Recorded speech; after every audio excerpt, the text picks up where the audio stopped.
if that's not your thing, we could watch Ms. Marvel, Thor: Love and Thunder, She-Hulk, Marvel Untitled Halloween Special, What If Season 2, The Guardians of the Galaxy Holiday Special, Secret Invasion, Black Panther Wakanda Forever, Ant-Man Wasp Quantumania, Guardians of the Galaxy Volume 3, The Marvels, X-Men 97, Spider-Man 4, Blade, Loki Season 2, Captain America 4, Deadpool 3, I Am Groot, Marvel Zombies, Spider-Man, The Freshman Years, The Fantastic Four, Agatha, House of Harkness, Armor Wars, Echo, Ironheart, Untitled Wakanda Series, Okoye, fucking why, Daredevil, Shang-Chi Untitled Series, Untitled Shang-Chi Sequel,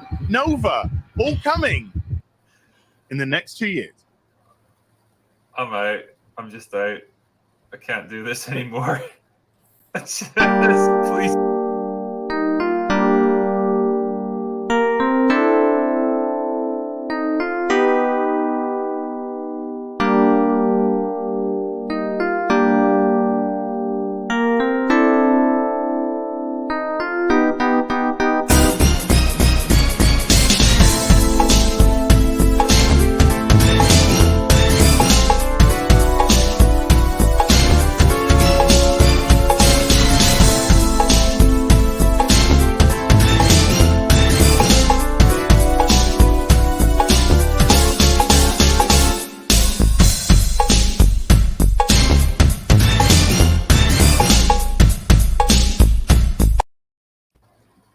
Ladies and gentlemen, it's Monday night, and we are here to review yet another Marvel Cinematic Universe film. I don't know how many there's been at this point, but we can all agree that there's been far too many. But we're here once again for the fourth Thor film, Thor: Love and Thunder, and we're going to talk about why it's called Love and Thunder, and you're probably going to cringe. But we have our regular guest back here tonight. I got Mr. Rob Motto, who's back with us once again. We got Rick Angor. We got Rick Angor all the way from Texas joining us tonight. How you doing? And then for the first time on Society Reviews, I got my good friend Mongo Slade, who's here with us today. He's not talking about wrestling. He is crossing over into the movie world. He's coming here to help us talk about Thor: Love and Thunder. How you doing today, Mongo? I am fine. I had a day off after a rough Sunday, so I decided to take in a little flick called Thor: Love and Blunder. And so here we are. Yes, there's a lot of there's going to be a lot of pain and suffering tonight. There's going to be a good, healthy discussion. But before we get into it, I just kind of want to get to introduce some of you guys. So Mongo, since you're the new one here, go ahead and just kind of tell people what it is you do and what exactly you cover on your channel. All right, so I am the Magnificent Mongo Slade. Usually I cover pro wrestling and politics with a touch of entertainment. Sometimes I do movie reviews. I like to do character analysis, different things like that on storytelling and mythology and different things like that when I have time. So going into movies is something I've been trying to do for a little while. I did Venom on my channel before, the second Venom, which was awful. And yes. I did a couple of other movies too. So this is going to be, I'm used to doing movie reviews, but it's not really my thing. Yeah, well, I'm glad you're here to join us here on a good old-fashioned movie discussion. A quick little sidebar, that second Venom movie, I think I told Rob this before, that was just about as close as I've been in the last 5 years, was just completely walking out of the film about 30 minutes in. When Venom is in San Francisco partying with a bunch of hipsters, like I almost walked out right at that very moment. So I didn't know what the hell am I fucking watching. Yeah. But joining us off... Real bad. But joining us tonight, all the way from Texas, how you doing, Mr. Rick Angorn? How you doing? I'm doing very well, thank you. It's been a nice day today. I only worked half day, and I managed to take a nap, which I barely woke up from. So it's been good. It's been good. Can't complain. All right. And then Rob Motto joining us all the way from the West Coast. Do you want to tell us about your day, or you just want to not talk about things going on? No, How you doing today, man? Wasn't a good day. I found myself thinking about Samuel L. Jackson's character in Pulp Fiction and trying to be the shepherd and really failing more times than not. So, but yeah, I'm wearing a Clockwork Orange hoodie. So it's freezing my apartment because it was really hot here today. It was like 90 degrees, which barely out here in Washington State, it doesn't really get hot at all. So got to put on the AC. We're at over 100 here, so pobrecito. My heart. This is why during COVID and everything, I couldn't even entertain moving to Florida or Texas because both states are way too hot for my temperament, and I just could. Yeah. Well, I'll be damned. Yeah. Well, to make things any better here in Georgia, it's not much better. It's pretty hot here too, even though it has been a little bit cooler here this week as that's been before. But we've also gotten into like the 90s and like the 95s as well, which isn't exactly too great, especially if you're used to that West Coast weather. But I mean, hey, it's either that or pay $9 a gallon for gas, and I just rather do that instead. So. Right. But it saves just one life. One life. Yep. Oh, there we go. I had a weird double back there for a second. Just want to make sure that everything's good to go. We do have our good friend Louis the Casual who's joining us tonight for this wonderful movie review. Hopefully he'll be on sync with us. Like he has been on the Bar Room podcast. Natalie Portman is right. Thor: Love and Thunder may be the gayest movie ever, and not in the way that she thinks. So everyone here has seen Thor: Love and Thunder, whether for better or for worse. I have a good feeling that for most of the people here, it's for worse. But as we've often joked, the Marvel Cinematic Universe is the longest-running cinematic soap opera in history, and this is episode 29 of this soap opera, the 29th movie overall in the MCU, and this is the fourth one headlined by Thor Odinson. So this has been 5 years since the last Thor movies, and kind of up to this point, the Thor movies have probably been like the weakest out of all of the quote unquote like the headlining title characters in the MCU. Like the Iron Man movies have been pretty solid for the most part. Captain America movies are usually pretty good, even though I'm not a big fan of Chris Evans.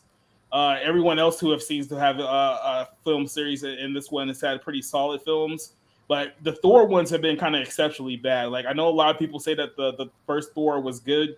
I didn't really care much for the first Thor movie. I just found it to be a very, very boring, dry movie, in my opinion. Which I found it funny that now there's a petition online that are trying to get the guy who directed the first Thor movie to come back and direct the other ones, because apparently they hate David Cohen so much that they want him to just leave the franchise altogether now.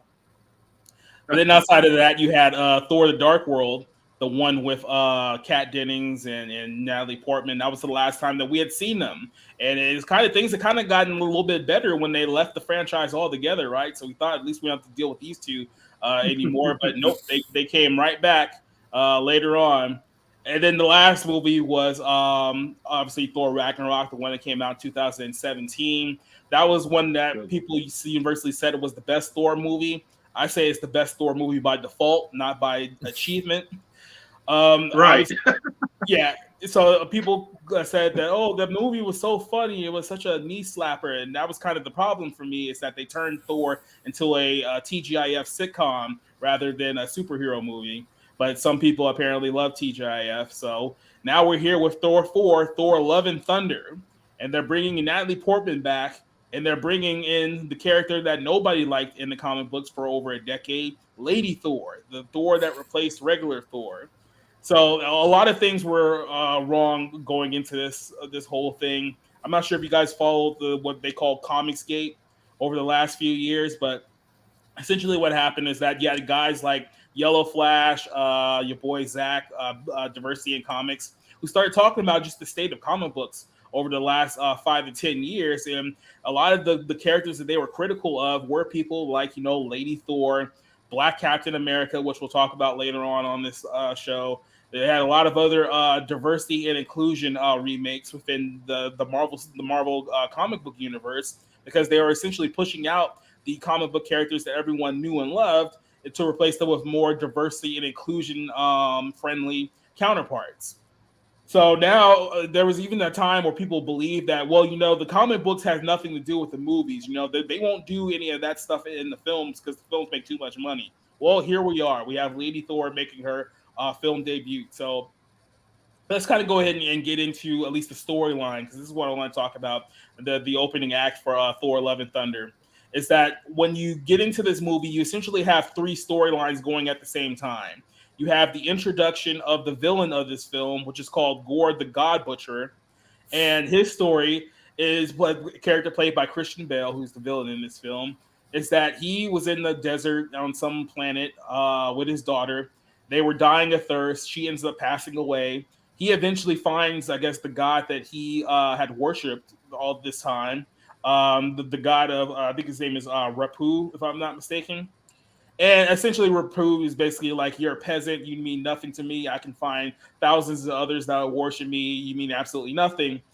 So Gore uses what they call the god-killing necro sword to kill Rapu, and decides that he's going to go on a mission to essentially kill every god in the universe. And that's the first half of, I guess, the first third of the story. The second third of the story is that Thor is teaming up with the Guardians of the Galaxy, and they're basically just going around from planet to planet, saving nameless people and destroying precious monuments for laughs and things of that nature. But of course, we're at the point where Thor is trying to find himself once again, because that's the storyline for every single Thor movie. He has to find himself, and we've done it for 3 points to this point. And now he has to do it again. And then while that's going on, back on Earth, you have Natalie Portman and Kat Dennings, who are struggling, as Portman's character is struggling with stage 4 cancer. It doesn't look good. The only thing that's seemingly saving her is the fact that when she becomes quote unquote Lady Thor, which I don't think they ever officially explained how she became this person in the first place, outside of the fact that Thor enchanted a hammer years ago, so now the hammer is like kind of sort of protecting her.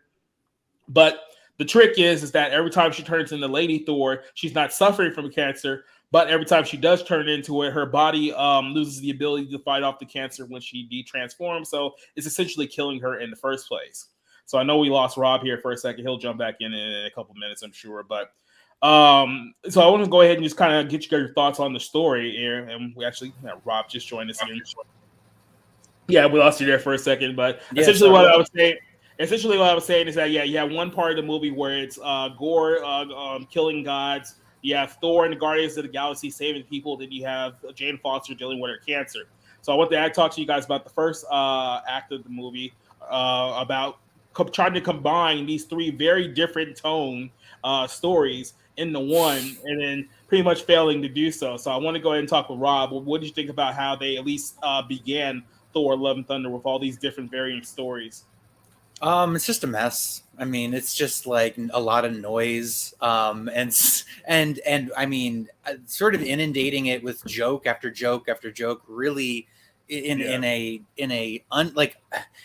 it's very clumsy, and the way it was done. And I mean, I think Christian Bale gives like some kind of like interest to the villain a little bit, but like the way, like he's wandering through a desert, he's dehydrated, his child is dead, and he's able to sort of pick up this sword as he's being choked to be, to kill this god and like obtain his powers or something. It was just like, okay, this is really clumsy and lazy storytelling. So yeah, I from the start I was just very annoyed with how clumsy it all felt.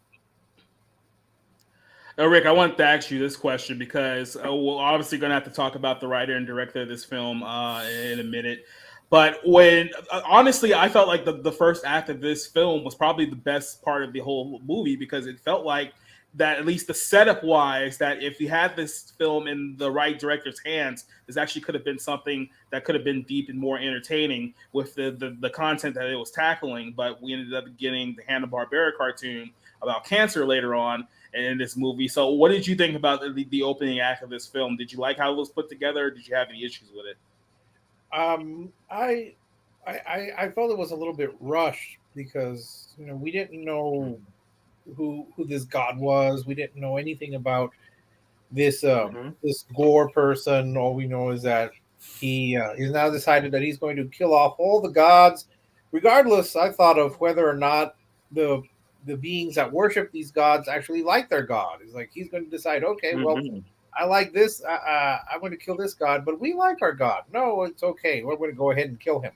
So I wasn't invested as much with Gore, the God Slayer, or whatever he's called. I didn't care. Yeah. Mongo, I wanted to ask you this question. So, out of the three storylines that they opened up with, which one interested you the most, and which one interested you the least? Were you more into the Gore story, the Thor story, or the Jane Foster story? Well, I was obviously more interested in Gore because I had read the comics and I understood where the character was coming from. I just didn't like the way he presented the story. In the comic book, it's like a traveling troupe and they're on a faraway planet. And it's similar where his family dies. But you don't really see, I don't believe you see the god at that point. It's just he's yelling at the sky. So it's just kind of like it doesn't matter who the god is. It's nobody helped me. And that was the generally idea is nobody helped me, nobody helped my family. And when we get to the part where we actually see the god, I was like, okay, now we're veering off into different kinds of territory here. And the god was an absolute asshole. Can we cuss on here? We can cuss on here, right? No, yeah, we can go ahead. Okay, so but the guy was an asshole. So I was okay with the guy being killed. It was the sort of the logic leap from this guy's an asshole to all guys are assholes. And then the sword just happened to be there.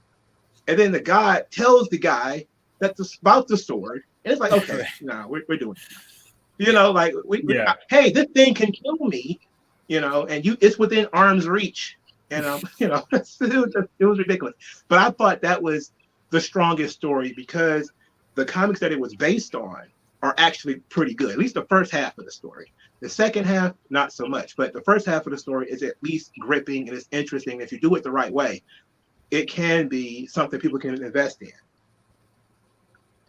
Definitely, and I'm glad you actually mentioned that about the whole gods thing because we're going to be talking about that, about how this film not only destructs the idea of gods within the universe of Marvel, but also destructs the idea of heroes in this universe as well because they pretty much smashed both of them in this film.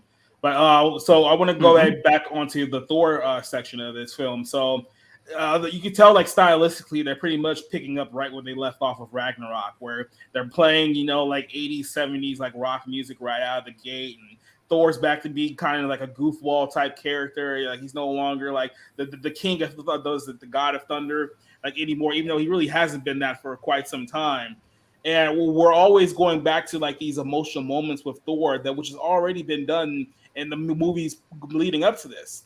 And it felt like that the people behind this one, typically David Cohen, probably didn't pay attention to some of the other moments within like other MCU films, more specifically Infinity War, which already covered a lot of this emotional stuff with Thor, because Infinity War leaves off right after Ragnarok, where he loses all of Asgard. He loses his family. He loses everyone close to him. And it's kind of him trying to be on the come up back to, you know, where he was off that point.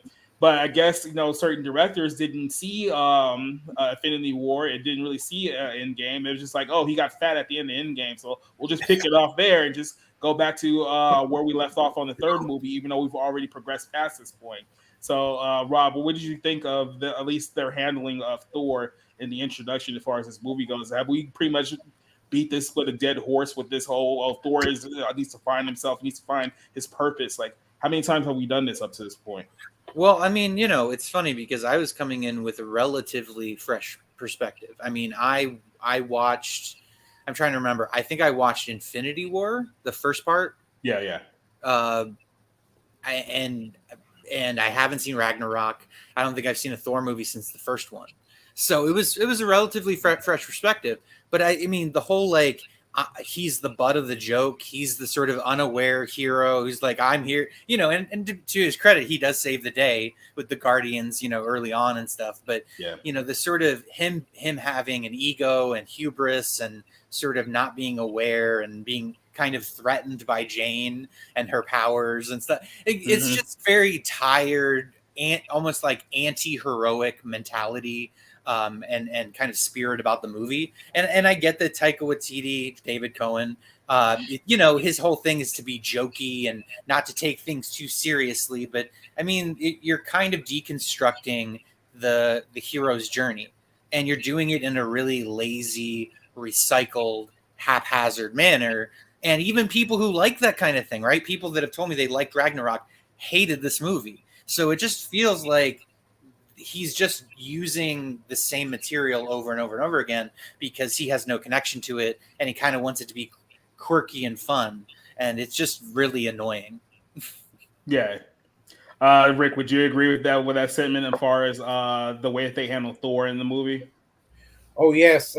After seeing the movie, I thought to myself that the big takeaway for me is that a few movies seem to have as much contempt for their lead as Thor, whatever this thing is. Yeah. Because he's just a himbo. He's stupid, unaware, pompous. We've gone through that in Thor, the first Thor, with Sir Kenneth Branagh, by the way. Wow. Yes, Sir Kenneth Branagh, Oscar winner Kenneth Branagh. Now we have with this one, he hasn't changed. I mean, he's seen all his, he's seen his world destroyed. He's seen his family destroyed, but he's still a moron. He is unaware. He's what do they call? What are these the little blue creatures that reminded me of the aliens from Galaxy Quest? Call him the Goblin. Yeah, I know you're talking about. I can't remember their names right now, but I'll look it up. I don't care. But he is the butt of the joke, and he's so unaware. And I will just add that I didn't see a point of having the Guardians of the Galaxy in there because they really didn't do anything. I mean, that whole section was there just to introduce the screaming goats, which apparently is very funny to people. I didn't laugh once, and I don't get why they're so funny. Well, it's random. It's random, so that it's automatically funny. Sorry, I grew up with that shit when I was a teenager, so I'm just like that. There was actually a point about the goats, and David Cohen talked about this. It was like apparently the goats were funny to him and the people who were on set, and it's like you don't want to create a quote unquote comedy, which I guess this is supposed to be, that only makes you and the people on set laugh, because that usually means that no one else is going to think this stuff is funny to begin with. Mongo, I want to ask you a question. As far as the way that they've handled Thor, because it seems like they just recycled the storyline over and over again. How do you think that they've handled him versus the way last time we saw him in an Endgame and Infinity War? Because it feels like they kind of repeated or either completely disregarded his character development up to that point.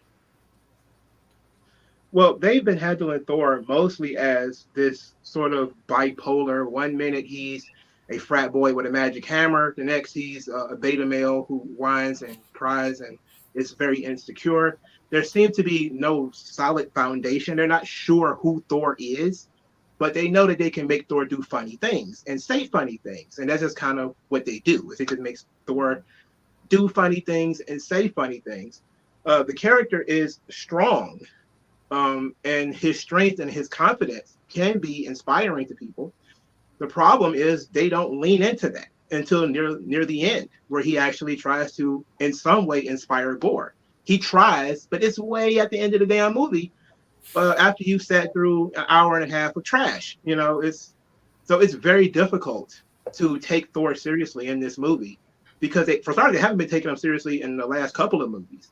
So walking into this one, how is he any different than he was before? And you really, like you said, you basically just had to recycle it because I guess that's the only way they know how to present the character. Yeah. And real quick, I just wanted to give a quote here that was relevant. Watiki said that the Screaming Goats were influenced by a goat remix of the Taylor Swift song Trouble. And apparently they thought that it was so funny that they decided to put that in the movie. So, and that's him on the record saying why those stupid goats were in the film to begin with. Well, wasn't there like not a meme, but a little video of a screaming goat that was kind of funny, but it happened a few years ago. I feel like I vaguely remember it, but yeah, not enough to make it a central punching joke or revolving joke in a major movie that cost $250 million to produce. But have any of you guys? I want to ask you real quick. Have any of you guys seen Jojo Rabbit? I'm assuming that everyone yes. Mostly seen it. Yeah. Marco, have you ever heard of that movie? Nope. So Jojo Rabbit was essentially a film that Watiti did a couple of years ago, and it was about a kid that idolized Hitler, and Hitler was like his imaginary friend. So he is in a universe where it's like obviously World War II, Germany, and all that good stuff. All these horrific things are happening, but they're portrayed from like this very childlike, perspective of how the actual war and the Nazis and everything like that were portrayed, which made it very, very cartoonish in parts, which undercut a lot of the more serious undertones that there was in the film, because there were a lot of serious like impactful moments in the movie.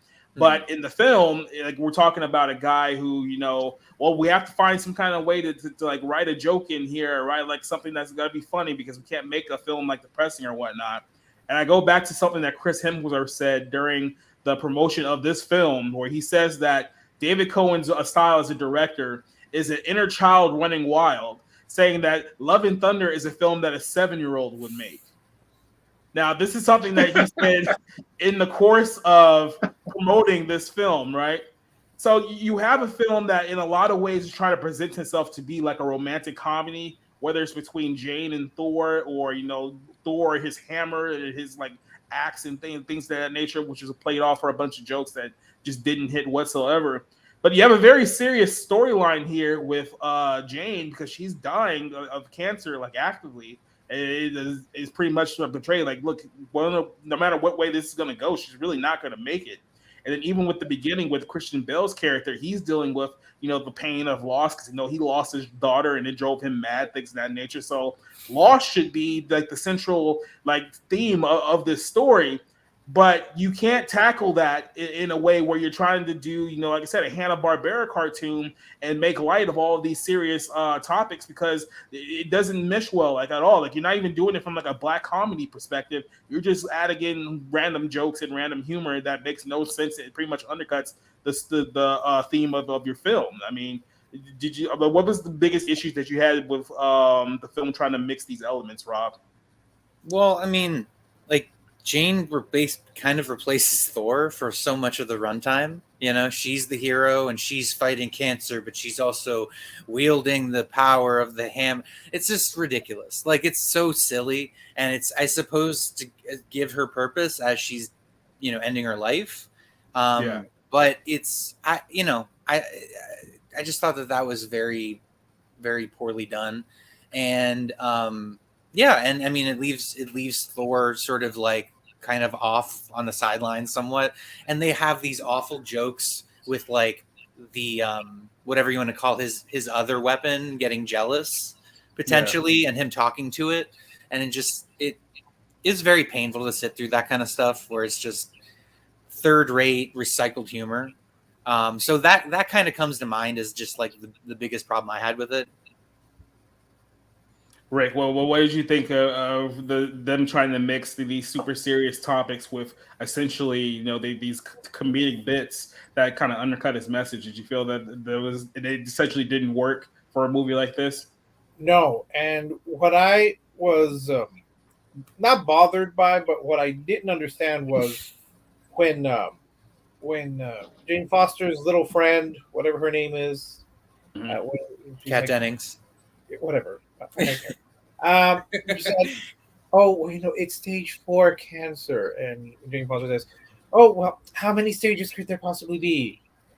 There's a beat, and the people around me actually said 4 before Kat Dennings said 4, and I'm going, Jane Foster's supposed to be, what is it, a brilliant scientist, what is it, Nobel Prize winner, what have you, and she's not taking her illness seriously.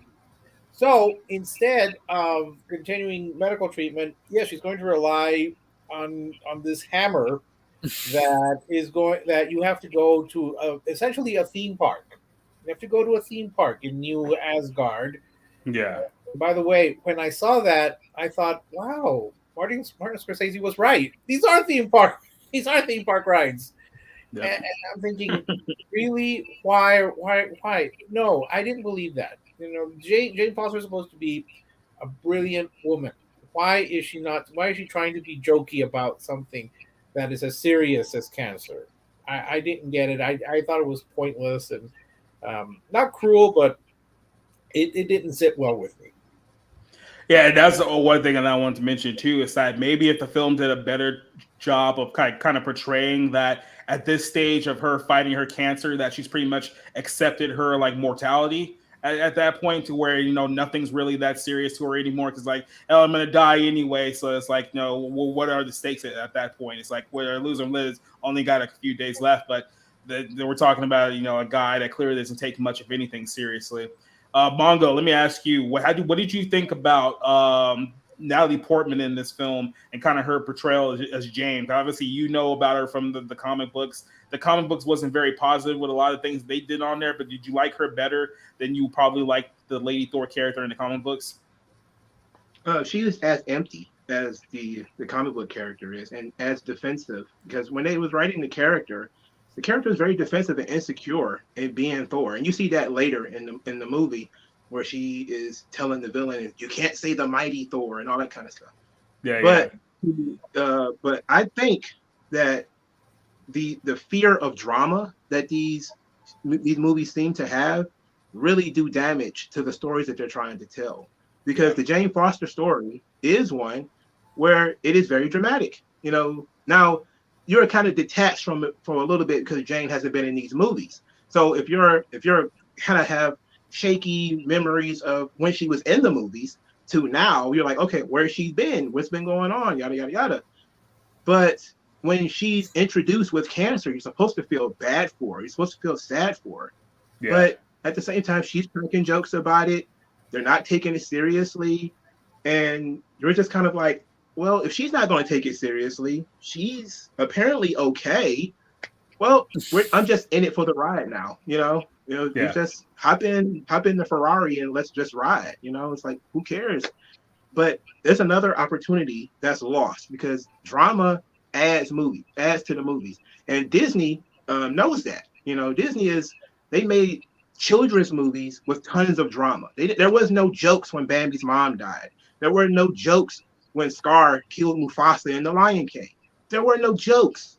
So like, why is everything a joke now? Like, it must be the immaturity of the people who are making the movie, much like Chris Hemsworth said, is the director and the writer of the film is just immature and doesn't take these subjects like gods or cancer or things like that seriously. Yeah, I'm curious, is this Taika Waititi? Was this just what a Thor movie by Taika Waititi is like, where it's all this sort of like postmodernist, like this sort of humor where it's like so self-aware and kind of just like it's like a post superhero movie where like the movie is aware that superheroes exist in the world and stuff, and I felt it so unbelievably tired, but like I mean, maybe Ragnarok was better about it or actually or clever on some level, but I just felt it was completely missing from this movie. And the idea that it hates gods, or at least is just very much like, hey, gods are, because Russell Crowe's character, I mean, I don't know if you're going to get into that later, but yeah, we will. Okay, just we will. How those characters are ridiculous. So I do want to make a note of something that you said, is that you notice the tonal difference between this one and even a film like Ragnarok. Now, Taika is the writer and director of this film. When you look at Ragnarok, he directed that film. He did not write that film. So if you notice that there's a swift difference in narrative and in tone between the third one and the fourth one, it's because that the fourth one, this movie, is pretty much all him. He wrote the whole script and he directed everything. So he's more hands-on here than he was in the last movie that he worked on.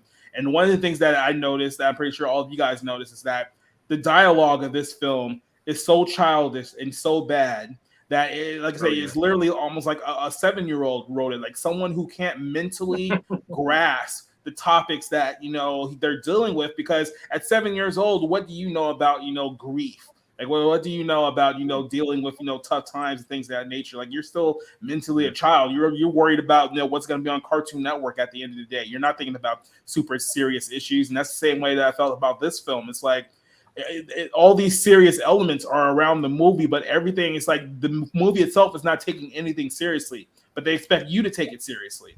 And when people call this out, about just how childish the dialogue is, the defense that I've heard is that, oh, well, no, that's Taka's personality. He doesn't take anything seriously. He's funny, man, and things of that nature. It's like, no, you can't project your own childish behavior into the film that you're trying to write, especially one that's already been established characters and established personality even before you. Like, this isn't your own original shit. You know what I mean? So what do you think about just the overall writing of this film? I'll start with Rob. Well, I mean, there's no technical sensibility or artistic sensibility to Taika Waititi other than this sort of childish, infantile kind of sentimentalism. But even someone like Spielberg, who is guilty of sentimentalism, is a great craftsman, is a great visionary director when when working on the right project, and that is completely missing from Taika Waititi's toolbox or skill set or whatever you want to call it.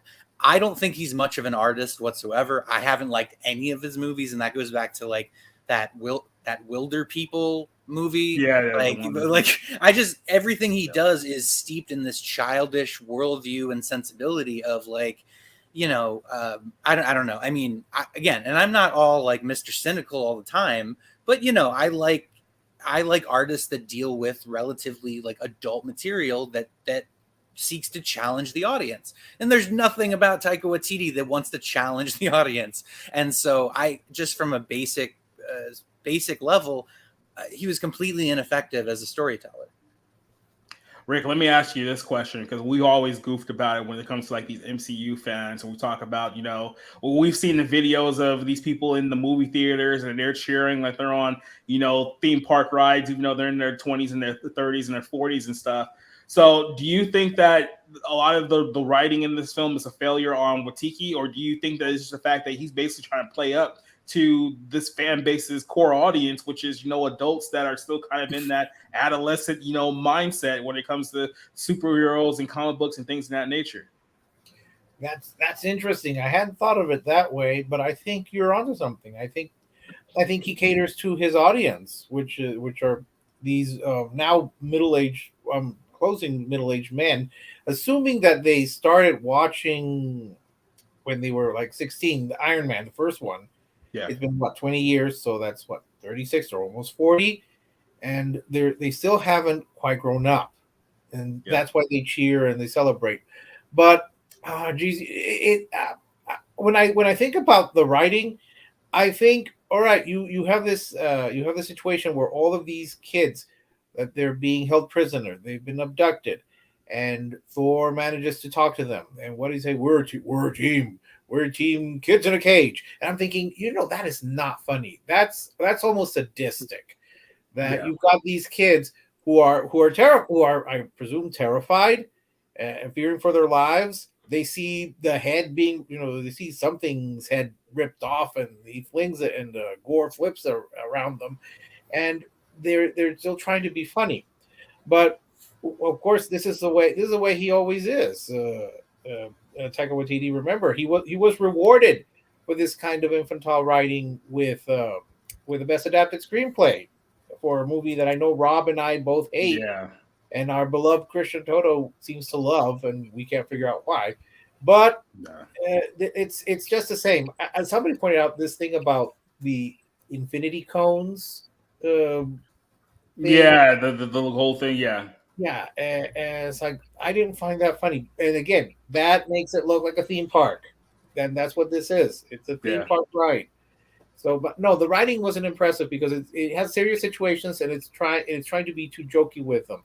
He did this with Jojo Rabbit, and now he's doing it with this. And for some reason, it's worse here than it is with a movie that dealt with the Holocaust or touches on it. Yeah, I don't know what happened. Yeah, there's a difference between, a character in a movie not taking a situation more seriously than he should have. Like I said, if this was, Natalie Portman's character being carefree about the fact that she's dying of cancer and not taking it seriously, well, that's a character flaw, right? That's something that you can actually use to build, to develop a person's status in the movie. But when the film itself is refusing to take it seriously, then it's just like, okay, well, you're not even expecting me to invest in this whatsoever because, like I said, there's no stakes. Remember when we read the reviews that were giving this like a 4 out of 5? They were saying, "Well, there's no stakes in this movie, but it's still funny." It's like, what? What are you talking about? The Rob Adams.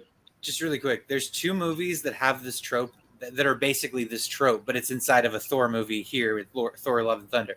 Sweet November and Autumn in New York. It's basically the young woman who has cancer who changes a cynical businessman into a human being again, and all this BS. And how her cancer is used to basically, like, she basically was Thor the whole movie, and then she basically gives him permission to be Thor by her example that she sets, is just so embarrassing and so awful. And I don't care if it's even in the comic book. I don't care. It's terrible in terms of like a taste level on artistic choice.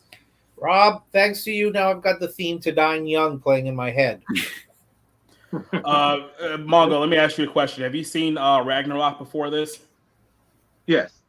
Okay, so you've seen at least Taka's directing style in 2 different movies now. After watching both Thor 3 and Thor 4, what is the biggest problem with him as a director and as a writer in your mind?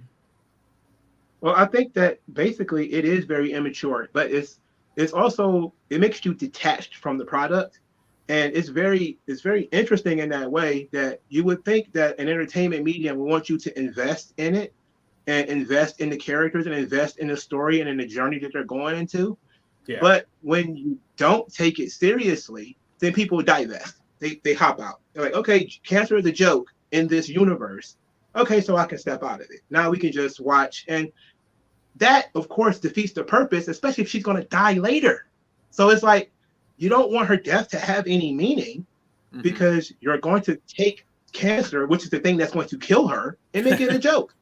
So it doesn't make any sense when you do it from that perspective, that it makes you detached from the product. You don't invest. Therefore, scenes where you're supposed to feel happy or you're supposed to feel sad, you don't feel anything. Like when they're supposed to, when Jane and Thor are talking on the boat and they're about to submit their love for one another, and Jane drops on him, "Well, I have cancer." And he just starts stammering and stuttering, and you're kind of like, that's a scene where he's a god. That's the one thing that I want people to remember when you're talking to Thor. You're talking to a god. Yeah. Death is different for him. Like, he's already knows that Jane's going to die one day. He's going to be fine. But for it to happen so soon, it should be something that affects him emotionally, where he's like, whoa, I thought I had more time. I thought this was, she's not old yet. Like, I'm used to having female lovers, and they grow old and they die, or they grow old and they become unattractive. But now she's kind of like, this is going to die sooner, and it's a joke. It's a funny scene, so Thor can stammer and blush and look weird, and you just kind of like, okay, whatever. Just move on to whatever we're going to do next, because these things have no emotional weight to them. No. I'm sorry to interrupt. It's interesting that you mentioned that about he's a god, so he has a different perspective on death. It reminds me a bit of the relationship between Aragorn and Arwen in the Lord of the Rings. It was kind of a similar situation, because Arwen is she's immortal. She can live forever, and he cannot. And that was the whole deal, where she was willing to sacrifice her immortality to just spend one lifetime with him, even though it knew it was going to cost her. There was an emotional investment. Here, there's not. It's kind of a similar situation, but the emotions are not there for this. But the whole balance between the jokey sort of atmosphere and the serious plot point, or it just is like they don't equate. They don't go together whatsoever, and so it's just like, why have them? You know what I mean? Like, why have them exist at all in the first place? It doesn't make any sense as a movie. There's just absolutely no composition that exists. An absolute perfect example of this is that if you remember towards like the first act of the film, that Thor runs into Sif, who's played by Jamie Alexander, and Sif's in trouble. Yeah. He's like, "Oh yeah, Sif's in trouble. I need to go find her or whatnot." Keep in mind, they haven't had shared a scene together, Thor and Sif, since Thor: The Dark World. So it's been like almost like basically 10 years since these two have shared a scene together. They haven't seen each other at any point of any of the Marvel movies up to this point. So he goes there. He finds Sif laying on the ground, who just lost a battle. She's missing an arm, right? So this should be like a big, like an emotional moment for Thor, because here's a friend of his that he's known since he was a kid that used to be a part of his team back in the early Thor movies. And now here she is, dying on the ground with her arm missing. And they decide that, oh yeah, let's make a joke about how, well, if you die now, you're really not going to go to Valhalla because you have to die in battle. So if you die now, it doesn't count. And she's on the ground like, oh shit. And it's like what are you doing? Like, they don't even understand like the emotional like moments in their own movie. Like this should have been something that should have been a very impactful scene with Thor, given all the other stuff that we've seen. Like we've seen the emotional scene for Gore in the movie. We've seen the emotional scene for Natalie Portman in the film. That should have been Thor's moment that would have led to all these stories intersecting towards the end. But like I said, you're dealing with someone who's basically has the mind of a child. Who's like, oh yeah, how can I make this scene laugh instead of being a little too down and whatnot? It's like that's not the time to make your little comedy point or whatnot. But you did add, he did comfort her by saying her arm could be in Valhalla. Oh yeah, that was absolutely hilarious. 5 out of 5 star. Yeah, exactly right. But it's an afterthought. I mean, I wouldn't have expected that's an important character at all, because of the scene really was an afterthought, Yeah. Like I say, it should also have mocks been the concept of the afterlife. It mocks the concept of the afterlife too, which is something that they mocked when Gore was there too. He's like, "There's no eternal reward," and the guy literally laughs at it. Like, "There's no eternal reward." So they mock, the concept of the afterlife there. But then they double mock it because they double down when Sif is dying, and they're like, "Oh yeah, you have to actually die in battle." She's like, what? She's still mutilated, laying here on the ground. Like we can't. Why is she making the joke too? Because she's the one with no arm and bleeding. She shouldn't be the one making the joke. So none of this makes any sense, and it's all terrible. It's once again. You detached yourself from the product because you can't get emotionally invested. For starters, she hasn't been in the movies. Like, I don't know when the last time I saw Sif in these movies.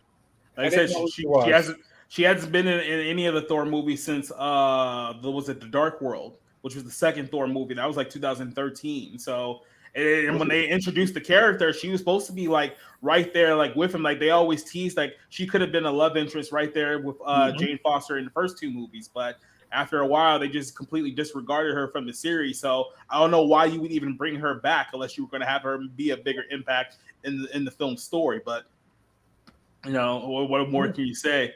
So let's go ahead and jump onto, because this is the one that I really want to talk about. I know a lot of you guys knows it too. Is that we get to the second act of this film. There's a lot of dialogue in this film and a lot of things that happen that are both. Well, you can say it's anti-religion on one aspect. You can also say it's anti-hero on another aspect as well, because the entire theme of the movie is that Gore wants to kill all the gods, right? So throughout the course of this film, there's a lot of speeches and dialogues that, in the context of the film, you can say, well, it's just anti-God, so it makes sense because you have a character that wants to get rid of gods as well. But it really goes deeper into that, where a lot of the dialogue goes deeper into just anti-religion in general. It's a lot of why do you believe in these people? It's like they're all liars, they're all frauds, like all these gods are false. And there's a scene where you go to the big stadium in the movie where they do the Thor naked scene or whatnot, but it's supposed to be a collection of all the gods in the universe. So you have the god of thunder and the god of lightning and all of these other various gods. It wasn't like some kind of like comedy god, like cartoon one that was there as well. I can't remember exactly what the one poop was. Which one? The god of dumplings. God of dumplings, yeah. Bow. Yeah. Bow, Bo. Exactly. See, and I know that these jokes are supposed to be cute, and on some level, like maybe I just hate them.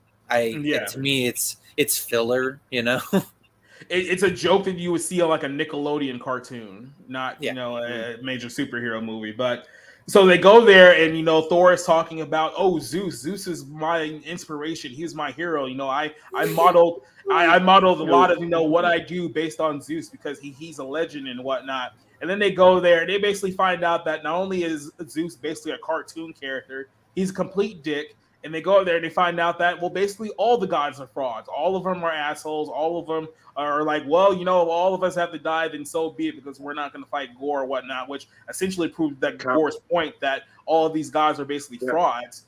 It's not like they were saying that, okay, well, obviously there's a few guys that are out there that are douchebags, that are bad. But it's like, no, every single one in this entire universe is bad. And then even the one that we're supposed to portray as good, which is Thor himself, they're still portraying him as a cartoon character as well.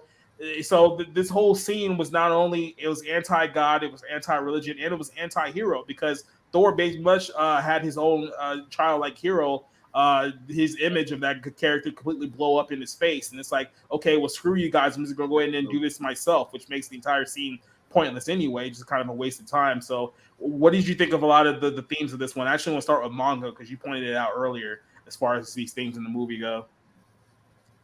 All right, so it is anti-hero because, you know, in mythology, a lot of the heroes are based on gods anyway. But it harkens back to something that is actually in the comic books. When Jane Foster is Thor in the comic books, there was a scene with this thing called the Mangong. It is the souls of 1 billion lives or something like that. It's some super powerful thing that even Thor can't defeat. Yeah. And Odin, who is more powerful than Thor, is scared of it. He literally sits in his temple and he doesn't move. He doesn't do anything.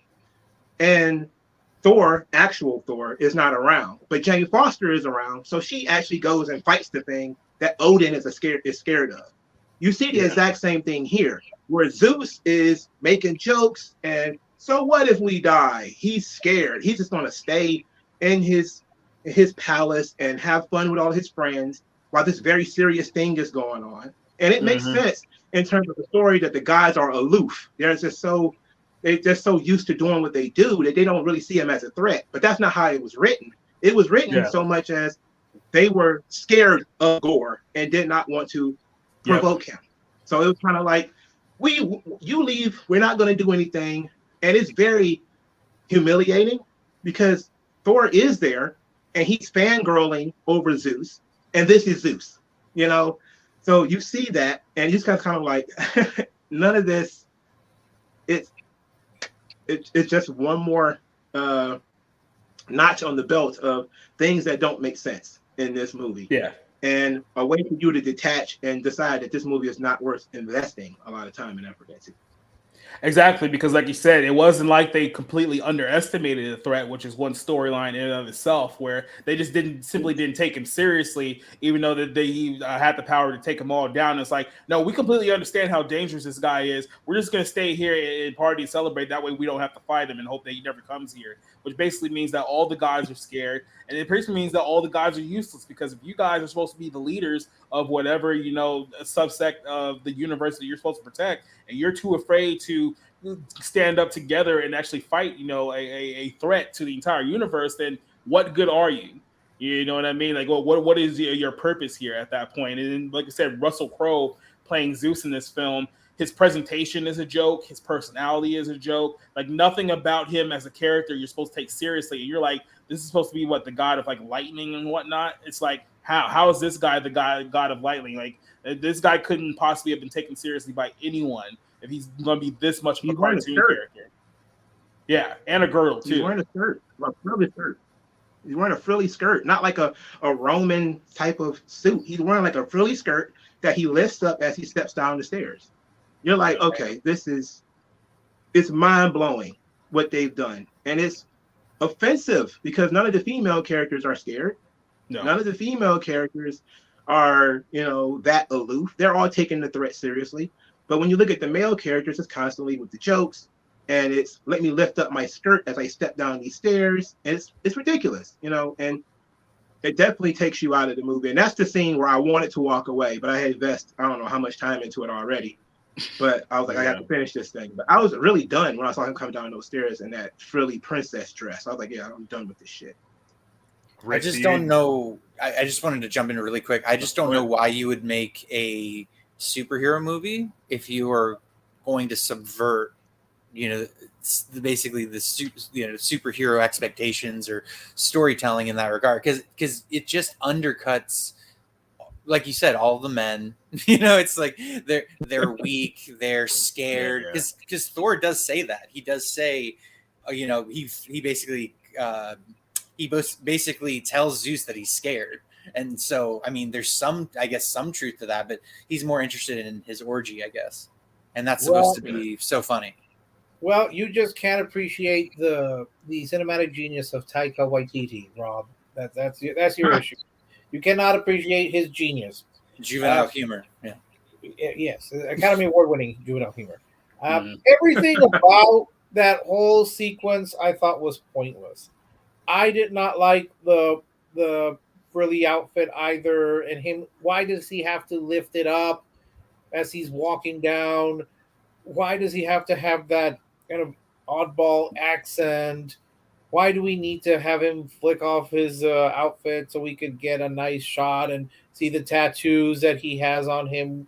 And people have been analyzing the tattoos like there's a Zapruder film. I don't get any of it. I also don't get why we have all of these. It's interesting that there are some people online that are happy about having all of these quick shots of all these variety of gods from other cultures, but you're not portraying them in a good light here. And I didn't like Thor being all fanboy with Zeus. It's like, why? He just makes him sound like a bigger moron than he's already been portrayed. Add to that, maybe I'm wrong. Maybe I don't remember my Norse mythology as well, but I always understood that the Norse gods pretty much accepted that they were going to end.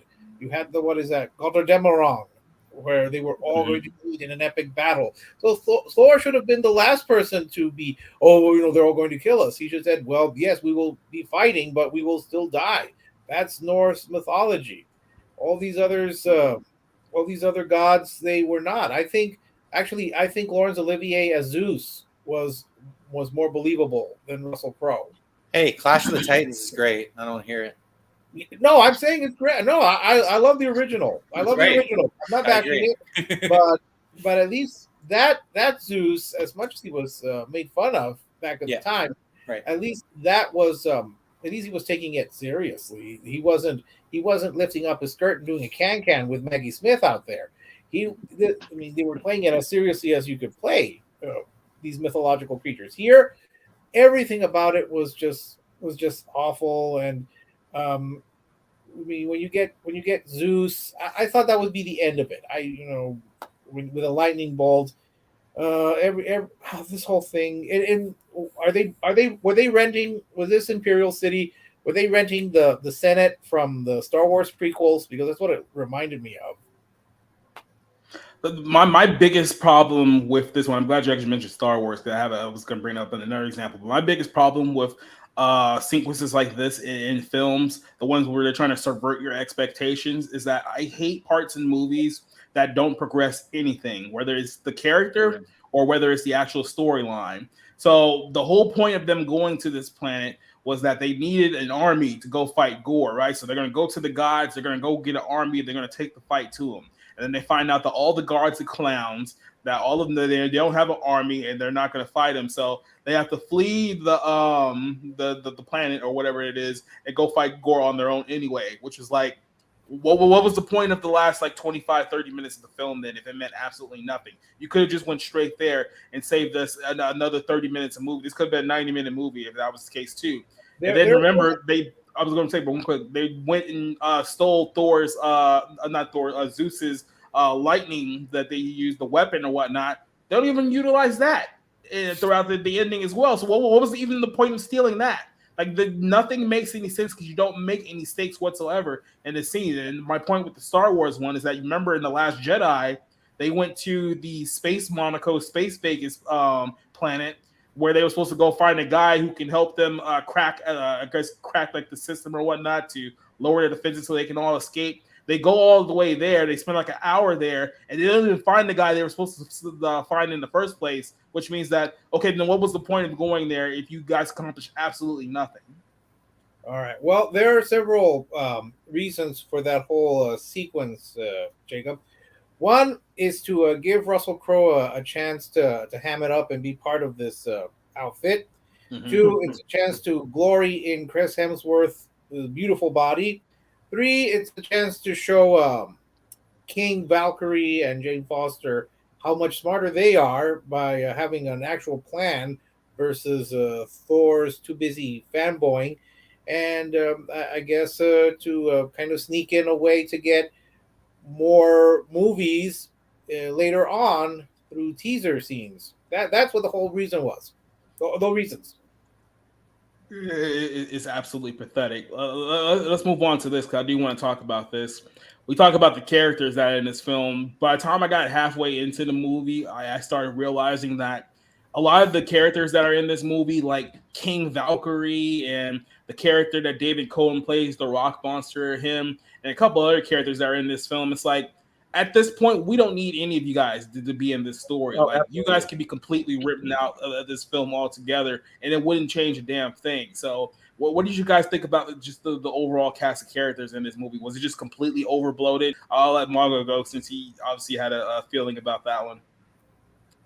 To be quite honest, the Rock Monster, I forgot he was there for most of the movie. Like, it wasn't until Zeus smited him that I realized he was even there. I was like, wait a minute, I forgot. Like, the character has no important lines. The character isn't important to the plot. He's not a god. He has no reason to be there. He's not fighting anyone in the film. Right. I don't even understand why he survived the Ragnarok movie. I'm like, it's an unnecessary character for Thor to crack jokes with. Like, that's the only reason that character exists, is because it's somebody for Thor to crack jokes with. Valkyrie, to be quite honest, would have been more dramatic if, when Gore invaded Asgard to take the children or whatever, that Valkyrie got killed there. That would have made more sense. But of course, you can't kill a woman in these movies unless she dies of cancer. So that would have made sense for her to die there, because Valkyrie doesn't make any. She has no point either. And so you're just kind of looking at it, and you're saying to yourself, these characters exist to basically bounce jokes off of, because they have no real personality and they have no purpose. Yeah. And then you bring back Sif, who's another powerful Asgardian, just to essentially throw her away, like within 2 minutes that you reintroduce her into the plot. So, a great job there, guys. Rob, what did you think of the characters in this film? I mean, David Cohen's Rock Monster just annoyed me with all of his little asides and his little comment about, I mean, it's not like it mattered, but it just seems forced in there with the whole comment about, what is it, like how he was created by his two dads, know? Okay. We'll come back to that one too. We're just forcing dialogue in there that's pro LGBTQ now. Okay. But I mean, it's just that, and I like Tessa Thompson depending on the project. Like, I think that she can be a good actress, but she's just putting out for like filler dialogue here, and she's really not much of an addition. Natalie Portman is basically a plot device. She doesn't have much of a character. She doesn't have much to do. It's just there's not much to talk about. Christian Bale again kind of hams it up. Some of it's good, some of it's bad. But even he's not given much to do. He doesn't have much of a character. So it's a shame when you have a talented cast and they're not really allowed to perform. Rick, who is your favorite character in the film? Oh, my favorite character, without doubt, is Melissa McCarthy as the fake Helga or Hilda or whatever. Oh, that was brilliant! Come on, that was awful. That freaking recreation of a play thing. That was terrible. Matt Damon too. That shit was so embarrassing. It was like, oh yeah, but they were, that they were having fun looking foolish. And just real quick, I'll just interrupt you for a second. Somebody pointed that out on Twitter. How in this new Asgard, they have like an ice cream shop dedicated to Thanos called like the Infinity Cones. It's like, this is the guy who like killed half the planet for like 5 years. Like, why would you be making anything in that guy's name? It's like, wouldn't he be like the most hated guy in like the history of the universe? That'd be like naming like a burger joint after Hitler. Like or Stalin or Mao or any of exactly. The Western government and media doesn't talk about. The one that kills way more people. From what I understand. But I did well. I guess because it sounded funny, Infinity Cones, and it is a theme park, New Asgard. But I had the same reaction when I saw Melissa McCarthy that I did at the end of Eternals when Harry Styles pops up. I just looked over and said, "Is that Melissa McCarthy? What is she doing here?" And again, it boils down to the whole thing. You're not taking this seriously. This whole story about the hammer and the previous, what was it? That was Ragnarok, right? That was the plot of Ragnarok with the rock. I mean, with the hammer. If you're not going to take it seriously, obviously here you're making fun of it. Everything. No, there was. I didn't think there was a performance. As for the Krog, Taika Waititi's character, it looked like something out of the Enchanted Tiki Room with him talking about there with his face, and when he's tied with King Valkyrie fighting off whatever it was. It's like, wasn't that was it C-3PO had that same problem when he was tied up or something? Yes, Chewie was carrying him on his back. Yeah, and so wow, it's like that's very original. Well, I was just thinking that Korg was very much like Chewie, except Chewie has more of a personality, which is saying something. Yeah, I just wanted to put this comment out from Josh. You're not wrong, because I can't think of any other reason she would be in this movie at this point, but. Yeah, remember that whole thing with the boat that Disney got buried very, very quickly? Let's not talk about that anymore. Well, yeah, there was like some like, I don't know if it was pictures that came out that was like them making out, or basically they were what it was, having some kind of three-way on a boat with like another singer where Rita Ora, I think her name is, but yeah, real interesting. Exactly. Turned out in 2 years when she started saying that he was doing stuff to her and she didn't want it.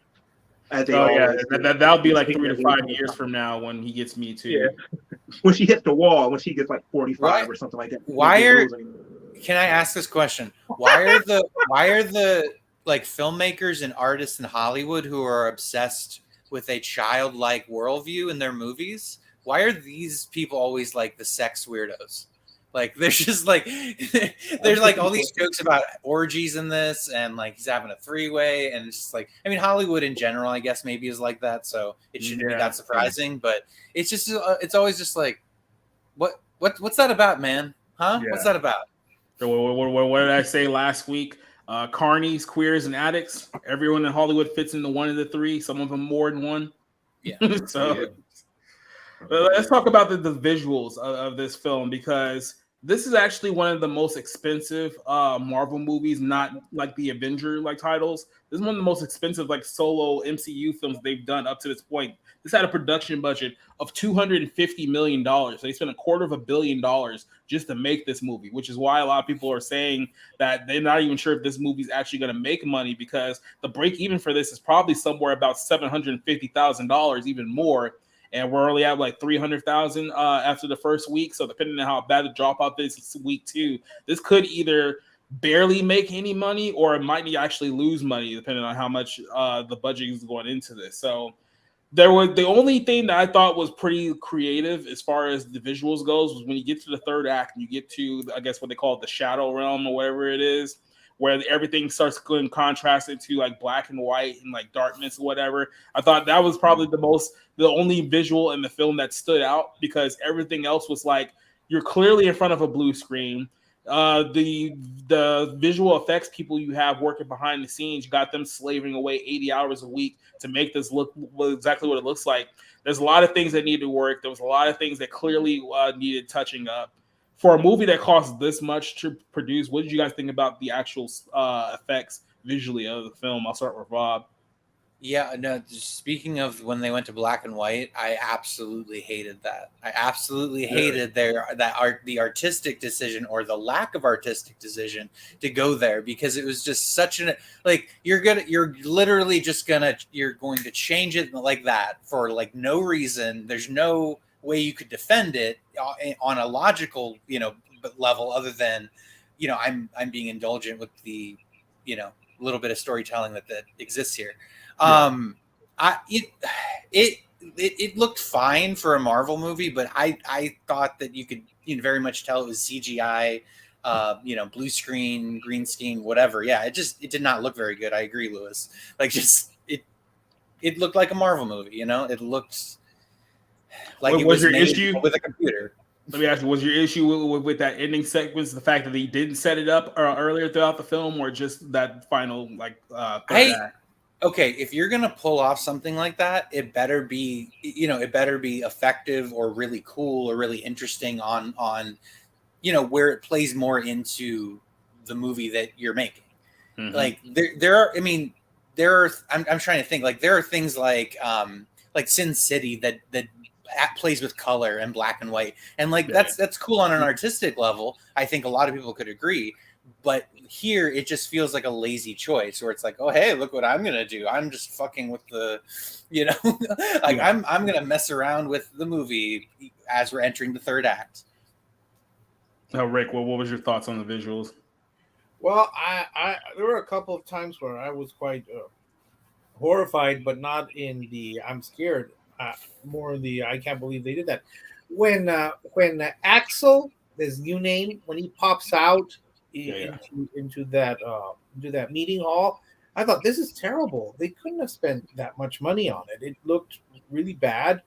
I don't and I think sometimes the visuals. The only one I really remember is when Thor gives all the kids power and the lightning makes it looks like a tree. I'm imagining that was the intent, that it should look like a tree.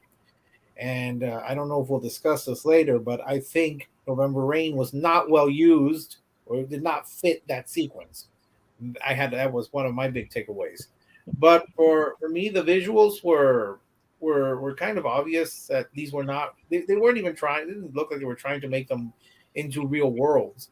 And I had tweeted out an article that's saying that a lot of visual effects people just do not want to work for Marvel because they ask for a lot in a very little time, and they can't do their best work because they're pressured they're pressured to try to rush everything. So it didn't look good to me, but that's my only. I'm glad you brought that up, because when you're talking about a movie that's pretty much shot like 80% on blue screen, that means that 80% of the movie is being done in post. So these animators are out there slaving away for little pay at 80 hours a week to try to get this film looking halfway decent. And then you got fucking David Cohen later on making fun of the visual effects and the editing of his own movie. It's like, I'll be pretty pissed too if I had slaved away for 80 hours a week, and then the fucking director and writer of the movie is shitting on the visual effects that I did for the film too. So right, Mongo, what did you think about the kind of visuals in the movie? Were you impressed by anything? Not particularly. In fact, I think that they went out of their way to make Christian Bale look terrible. I think that the character had an opportunity to look cool, and he looked like Christian Bale covered in white paint. And it was terrible. To be quite honest, I was wondering where did all the money go? Like, did the unions eat it all? Because I didn't see anything in it. There was no big fight scenes in it, which is what you would have thought this would be a movie where guys going around killing gods. That's where the money would go. You would go in big fights, big fights where this guy is challenging Zeus and he's going to fight Zeus and there's going to be lightning and all this kind of stuff. And it's like, no, Zeus spends all his time standing around talking. It's like, okay, where do all the money for the visuals go? Somebody had to pocket it, because I didn't see anything spectacular in this movie. Well, I was gonna say, with inflation going up, cocaine is not cheap. Let's just put it that way. I think most of the money went to Chris Hemsworth trainers to make him look. That's new. Mm-hmm. Yeah, but remember, Natalie Portman, her body was all CGI too. None of that was real either. So just throwing that out there. Yes, indeed. I know Josh is not going easy on this film, just to say the least. Let's skip over to the ending, because I wanted to make one more point before we wrap this one up. Is that so? The ending of the film, for those of you guys who haven't already seen it, there's a part where Natalie Portman, who, like I said, is clearly dying of cancer. There's this very weird sequence. It's like they go all the way to this dark side of the universe, and then for some reason they just go back to Earth randomly. while the guy has like the weapon that he needs to get him to eternity, because the whole point of the film is that he's trying to get to eternity so that eternity can grant him a wish that will kill all the gods in an instant. So basically we're doing the Thanos plot again. But so they go back to Earth and it's like, oh, Jane's dying. It's like, well, you stay here, I'm gonna go stop him. So then Thor goes back to the dark side, and then Jane is like, well, I'm not just gonna lay here in the hospital bed for the remainder of the movie, so I'm gonna go back too. So they all essentially go back, which is kind of disjointed. But then you get to the end where they meet eternity. Gore gets a chance to make his wish, but because Jane is dying of cancer, he decides that, well, he's not going to make his wish to kill all gods. He's going to make a wish to bring back his daughter in the film. And then Gore dies from his injuries, I guess. And then he's like, Thor, take care of my daughter who I brought back from the dead. So now Thor is an uncle to this alien girl. Now, I was told after the fact, after I watched this, that the girl in the film is actually Chris's real life daughter. So the whole like scene like towards the end where they're like cooking and in the kitchen and whatnot, where I was just like, what the hell are we doing here? I understand that, look, if that's his real life daughter, that was probably a touching moment for him as a father and as an actor. So I can kind of forgive it from that aspect. But the whole thing kind of just cheapened the whole thing of like the film. It's like, look, I don't mind them trying to go for like more unconventional ways to like end superhero movies, because like look at the first Doctor Strange movie. That was obviously one of the most creative ways of like ending a film, and that whole thing where he trapped Dormammu in time itself to where it was basically a stalemate and they were going to be stuck there for all eternity. Like, I don't mind finding creative ways to end things like that if you're doing something different, but this kind of just felt like kind of cheapened the whole aspect of, oh, well, Natalie Portman sacrificed herself for the betterment of the gods or whatnot. It was like, she really didn't. I mean, she kind of just died, and then Gore felt sorry for her. I mean, if he was a bigger dick that he was supposed to be in the course of the movie, he could just say, well, screw her, I'm still killing all you guys. So what was your thoughts on just the ending of the film? I'll start with Mongo. The end of the movie kind of cheapened the entire film, because if he could have one wish, why wouldn't he bring back his kid anyway? Right. Like, you would think that would be the first thing. If you can grant any wish, that would be the first thing you would do, is I would bring back all of us who died in the wasteland from the gods being, lackadaisical and not doing anything. That would be the first thing that would come to your mind. So it made no sense from that perspective. You're just kind of like, if he can grant one wish, why wouldn't it be to bring his kid back? The second thing is it was an opportunity there with Jane Foster to show that she was going to end her life on her own terms. And that's perfectly fine if you had taken the cancer seriously. If you had taken the cancer seriously, she was, ill, maybe throwing up, or like in the comics, what happens is Mjolnir gives her good health, but it cleans out all the chemo out of her system. So she would never actually be able to get better from the cancer. So that's how she ends up dying. But in this movie, it's just kind of like, well, she's utilizing all of her vitality and she's going to end up dropping dead. But I get it that at the end, they wanted to create some type of opportunity for Gore to do the right thing, quote unquote. But we, for starters, had not seen him do too much horrible stuff. Outside of kidnapping the kids, we didn't get an opportunity to see him kill all these gods and, make the gods cowards, make them frauds, or, make them bend the knee or anything like that really make him feel like a huge threat that needed all of this stuff. So we skipped all that for Zeus and his frilly dress. And then the whole thing where we turn it into a Dragon Ball thing where he gets a wish, and his wish is to bring his daughter back, which is fine. But I think they also missed an opportunity with the Necro Sword. Now, the Necro Sword in the comic books, what Gore did is he was so upset about his children dying. The Necro Sword can create things. He created his family. He recreated his family with the Necro Sword. Yeah. And that was an opportunity to do that in this movie, to recreate his family. He's insane, so he's going to recreate his family, but it's just a delusion created by the sword. And for him to go off later as these creatures are being destroyed, so they missed that opportunity too. And then you had the children fighting at one point. And I was like, what the fuck was that? Like a bunch of untrained 10-year-olds are out here fighting. Like what? Like the whole thing made no sense. So I really didn't really care for the movie because at that point I was kind of done with it anyway.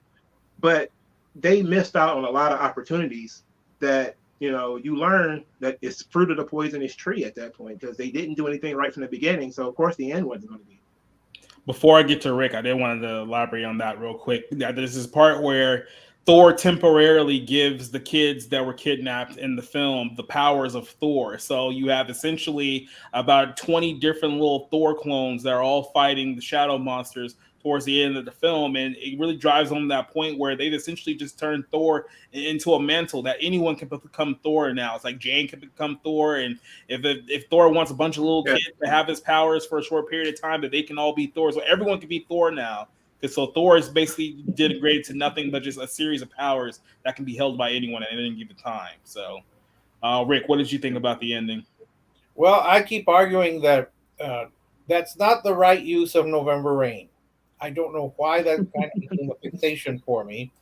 I'm listening to this and I'm picturing, no, isn't November Rain about loss? It's at least based on the video. So I don't know how it connected. But Mongo brought up a lot of good points. First off, if Gore's wish was to bring back his daughter, and that was his motivation to kill all the gods, that would have been interesting if they had done that. Second, I would have thought with the Necro sword, if they could go back, if you could eventually go to eternity and grant one wish. It's a pity Wanda didn't do that, so she could recreate her fake family instead of killing all the people. Because it's basically the same plot, and that whole aspect about if you have one wish, I could relate to bringing back your daughter. If I had that one wish, it would be to give my mom one last hug before she died. So I can understand that motivation, but the ending, like, it just kind of seemed like I didn't care, but for some reason. Just the use of November Rain. That's the thing I've just become so hung up on. I don't know why. I guess because I love that song. And to see it used to kind of build up this big battle, I didn't get it. I didn't understand it. And so for me, it wasn't epic. It wasn't big. It wasn't anything. Rob, let me ask you a question before I get your thoughts on the ending, because we're talking about the whole thing with Jane and Gore. And the movie ends where Gore, I guess, is somehow expired by Jane's sacrifice or whatnot, and that's how they ended up winning at the end. But there was really no connection towards either of those characters up to that point. It's like, do you think that if there was at least a scene in the film during the fight where Jane was clearly dying and was clearly weak, then right when she got angry about the fact that, oh, you called me Lady Thor, blah blah blah, do you think if they had actually took that out and actually made a connection where he notices that something's not right with her, and then she kind of confesses that she has cancer, so maybe he starts thinking a different way about his whole plan? You think that could have played off a lot better, or you think that it was just all a mess towards the end? Well, I think it's an attempt to try to join them together by the idea of loss. That Thor is losing Jane, and that Gore has lost his child. I suppose that's the connective tissue, and that he feels there's some kindred spirit, there's some connection there between them, and so that's why he spares her or something. But really, it's so loosely connected that you can't expect an audience to pick up on this or to even feel for it to actually connect to it. So I think bizarrely, maybe you guys didn't pick up on this, and maybe I'm just imagining, because I thought that the sword corrupted Gore.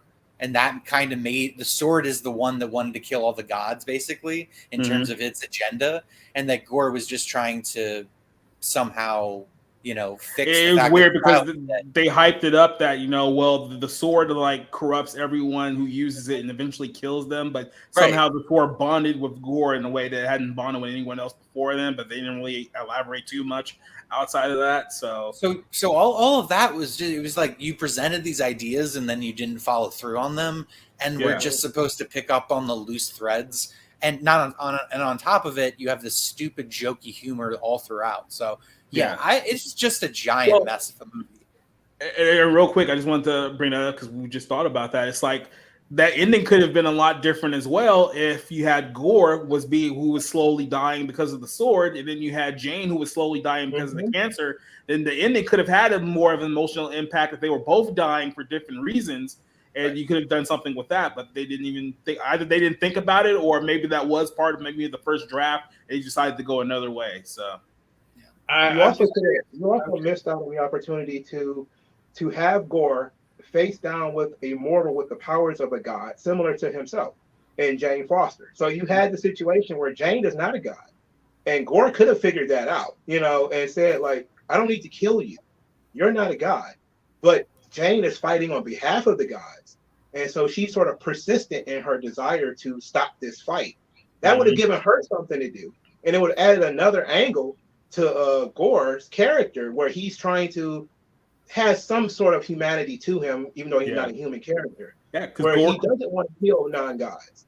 Because Gore could have told, like, Natalie, it's like, why are you fighting for these guys? These guys are only going to betray you. You know what I mean? Betrayed you like they betrayed me. I don't know why this came to mind. You've got the Necromancer, which is the Necro Sword. The version of Marvel's version of the One Ring. Everyone who has it will eventually be corrupted by it. And then if Gore had faced off against Jane, you're not a god. Just like when the Wraith King says, no mortal man can kill me, or no man can kill me, and she reveals, I'm no man. Right. You could say, I'm no god, and just hit him with a hammer. So the last topic here that I want to talk about is kind of just like a lot of people were worried about if this film was going to be just woke garbage. And I'll say this, that the film overall, the film wasn't quite that woke up until the end, where there was a couple of cringeworthy scenes. Like I said, the word that they were using, the word the media is using now, is called queer baiting, where you don't really see any acts of any like homosexuality on the screen, but they'll make a slight reference that someone of the characters is gay or a lesbian or whatnot. They did that with Valkyrie at one point, who I guess was talking about like an ex-girlfriend and kind of like a throwaway thing with like a lesbian kiss or something towards that nature as well. Then, of course, you get to the really dumb part, which is the whole thing about the gay rocks. Now, I wanted to bring this up because this led to an eternal debate abounding in the comics. But so the character of Gore, was it Korg, who is the one that David Cohen plays in the movie, was revealed to be gay in the film. So the way that they bring this up in the movie is that, all of our race are men. So the way that we recreate is that two men get together, some kind of like lava bath, and then we create like another one of us or some dumb shit like that. Now, there's two issues with this one. One, apparently this was a retcon from the actual comics from like 2008.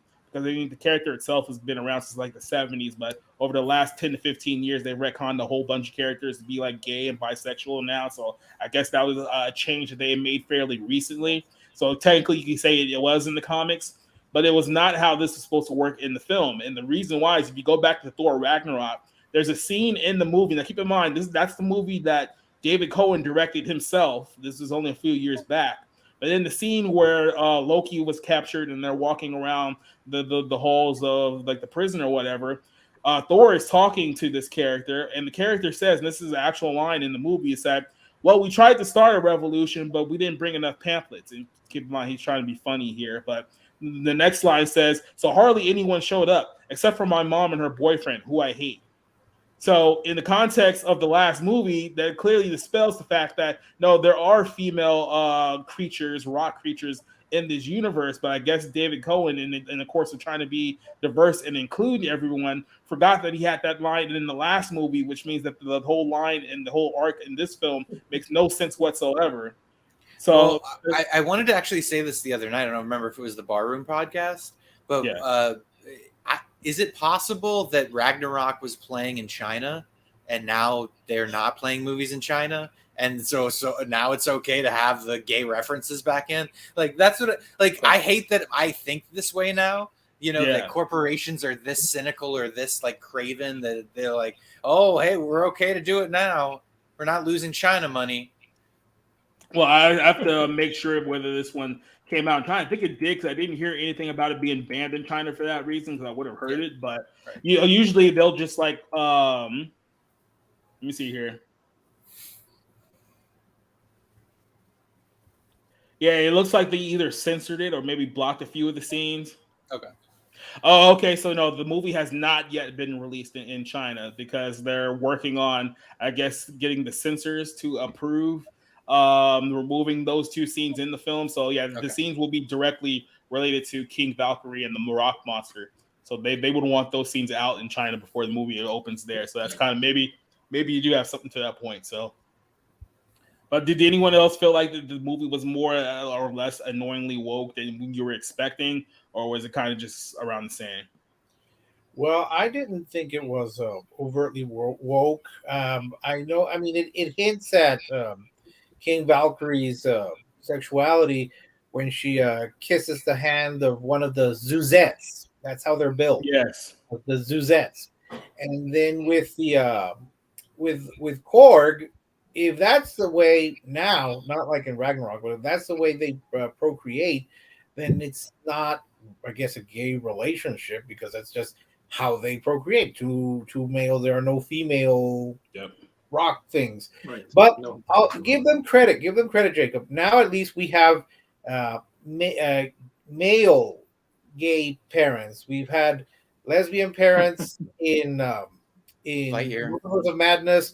We had them in Lightyear, and we had a gay superhero in Eternals. So at least now we've got gay dads instead of gay moms. So that's progress.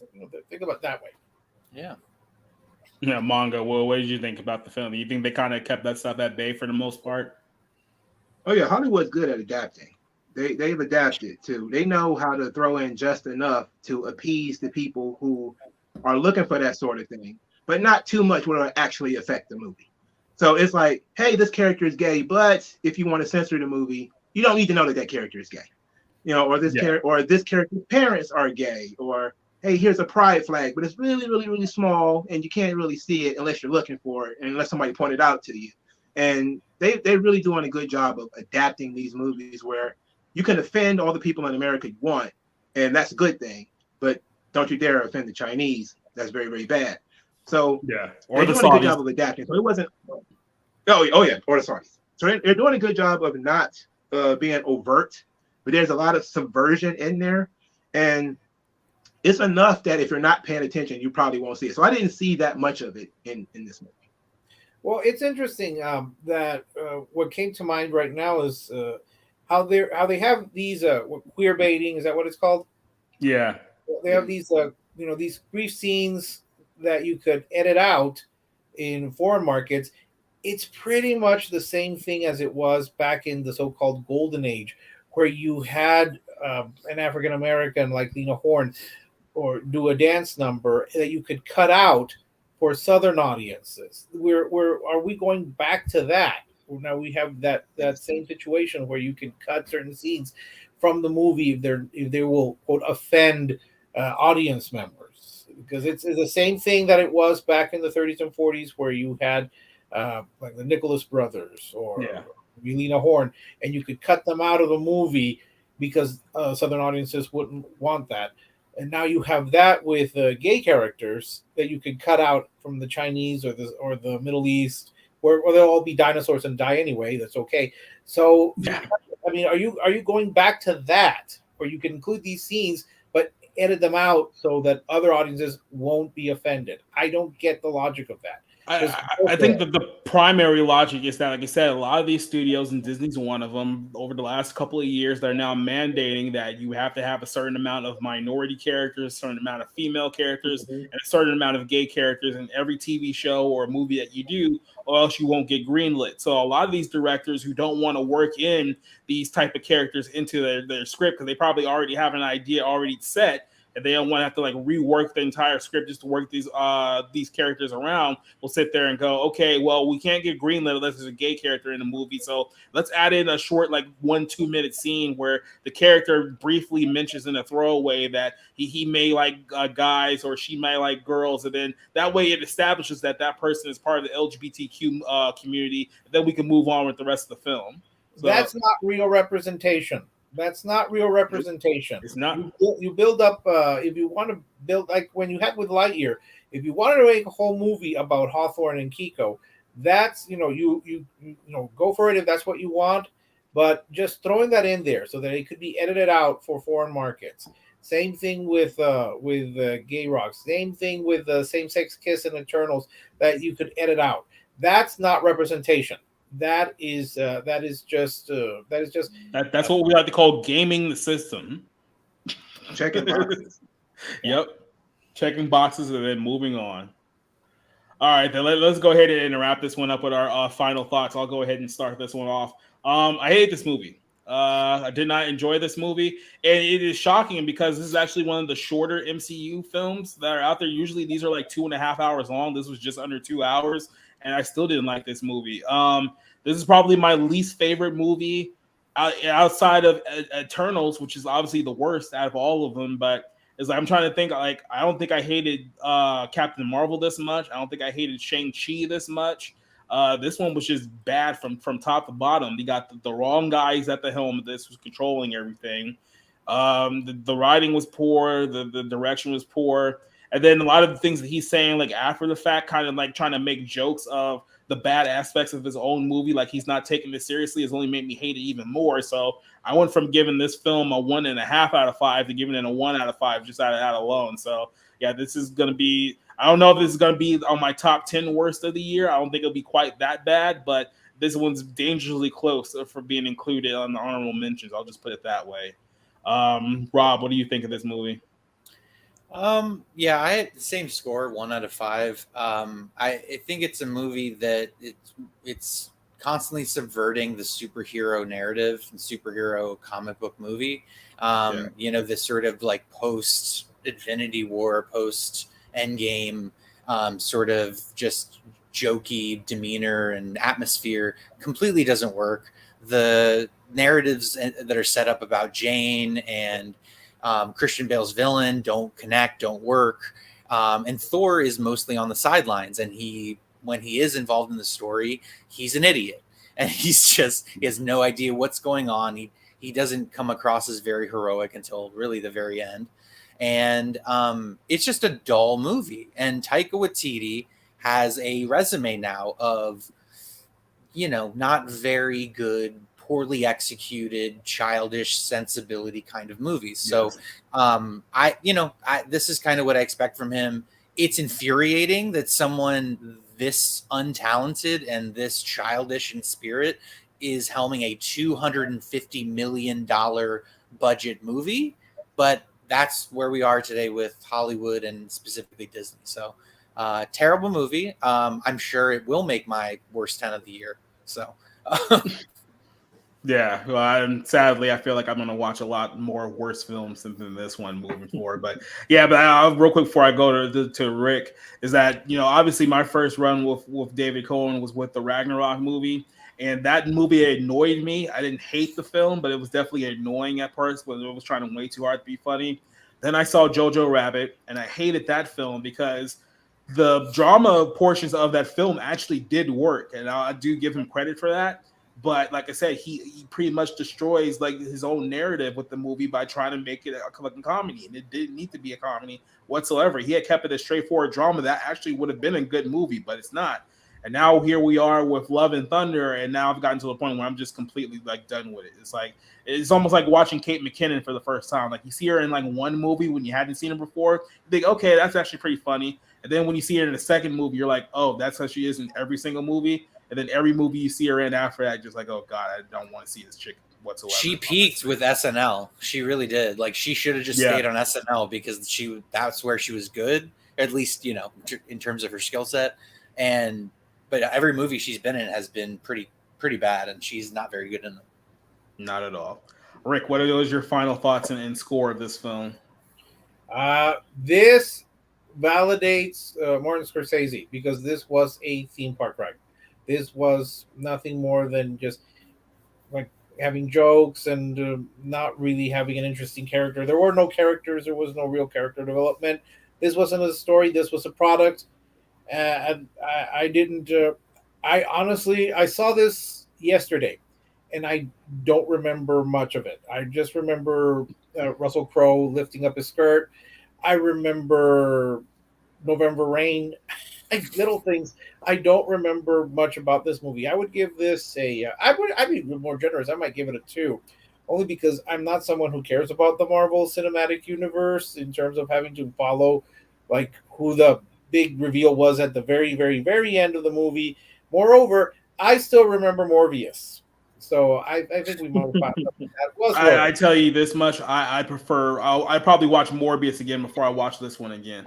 That's saying a lot. Yeah. So this might not be the worst of the year for me, or one of the worst, because I didn't think much of Multiverse of Madness either. But I think Multiverse of Madness probably was at least prettier to look at than this. So this might make it, but not. I don't think it's going to be my worst. I think Morbius is probably worse. All right, Mongo. Well, you can either give it a score out of 5, or you can give it a thumbs up, a thumbs down. But what do you think about this film and final thoughts? Well, I'll give it a thumbs down. I think that the movie had opportunities because it set up some really good plots, but ultimately it didn't follow through on anything. And it had very little action for a superhero movie. There was no heart to the movie. There was no drama in the movie. So it's like, well, what the fuck is this movie? You know? Yep. And calling it a theme park is pretty close to what it was. But you had the opportunities. They set up something very interesting with Gore. He is a very interesting character in the comic books because you really feel bad for him as a guy who watched his family die of dehydration and starvation in front of him. He prayed and it didn't work out. So as somebody, even if you're a human being and you pray for grandma who was in the hospital to get better and she didn't, you can understand that. But they didn't follow through with it. They just had him logic jumps from one thing to the next. The Jane Foster cancer thing is another situation when you had an opportunity to create emotional beats and emotional parts of the story that they threw away. So, and then they didn't even, if you were going to throw away the emotional parts and then overload it with action, that would have been better. But they didn't even do that. They undercut the action by saying basically an untrained archaeologist or whatever she is can be a good warrior. A bunch of fucking kids can be a good warrior. So the action doesn't even work. You taken everything apart from the movie. This movie was no fucking good. I thought I wasn't. I hate it more now that I talked about it than I did after I watched it. Like after I watched it, I was like, okay, it's not as terrible as everybody thought about it. And then as I talk, I'm like, well, really, there was no action in the action movie because that's what a superhero movie is. There's no heart to it. Thor isn't really all that inspirational. He's not a beacon of light or anything. He doesn't try to change Gore. He actually doesn't even have that much interaction with Gore. You know, he wants to kill him from the first time he sees him. He doesn't really want to try to understand him. And so you just kind of like, what is this movie? You know? So it really makes no sense. Fuck this movie. Yeah. Because I saw earlier you went from posting, it's not that bad, to 2 hours into the stream. It's like, fuck this movie. It's like, yeah, I pretty much feel the same way. All right, then. Well, I'm gonna go ahead and wrap this one up. I'm gonna tell you about some things that we got coming up on the channel, but I want to give the guys on the panel here a chance to promote themselves, to let you know where you can find them. If you want more of them, I'll start off with Mr. Rob Motto. If we want more of Rob, where can we find you? All right. Yeah, just go to my Twitter down there. Pretty much all my links are there. So, and I mean, I'm trying to get to write more reviews, more written reviews instead of just doing them here on the channel. But yeah, I talk about movies. I watch something like 15 movies a week. Those of you that have been watching for a while know that. So, yep, just check out my Twitter. I'll be on the movie review site with Jacob weekly and on a few of the other shows. All right, then. Rick Angor, let the people know where they can find you if they want more Rick. All right. Well, I finally put down my Twitter right there. Finally, I'm finally getting into it. I'm still working on my reviews, getting ready for my branch to open up. So yeah, you can find me online. You can find me at Rick's Texan Reviews, or sometimes you can type in Rick's Cafe Texan, my old site name, and you can look up my reviews. As I'll just keep working on as many as I can as we keep going through baseball season. Let me ask you a quick question, Rick. Have I been saying your last name right this whole time, or have you just been allowing me to butcher your name in hopes that one day I'll figure out that it's... Sorry. I've heard worse. I've heard worse. But that means it's not right. What? But that means it's not right. No. Yeah. No. You have two versions. Would you like the Spanish or the English version? Which would be easier? For you? The English one, because Aragon, kind of like Aragon. Lord of the Rings. Yeah, kind of like the Lord of the Rings guy. All right, then. I can work on that for weeks going up too. And then our special guest this week, Mr.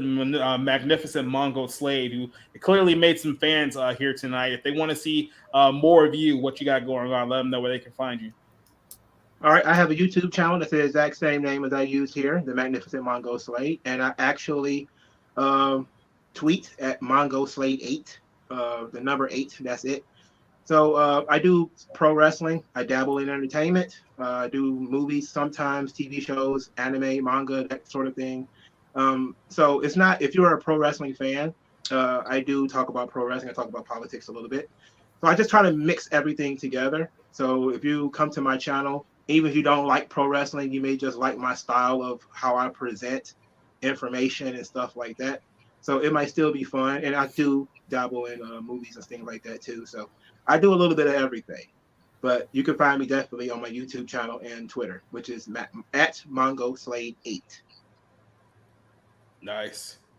Yeah, definitely. I mean, we're gonna be doing this on every Monday. So if there's another big film coming up down the schedule that you want to review, just let me know. We'll definitely let you on and bring it back as well. So letting you guys know what we're doing with Society Reviews. If you've actually been to the site over the last couple of days, you've realized that I've posted a lot of content. A lot of it is makeup, and then a lot of it is movie reviews. I think I've done maybe about 7 movie reviews on the site in just the last couple of days. So there's been a lot of things going on with the site recently. So societyreviews.com, check it out for more content.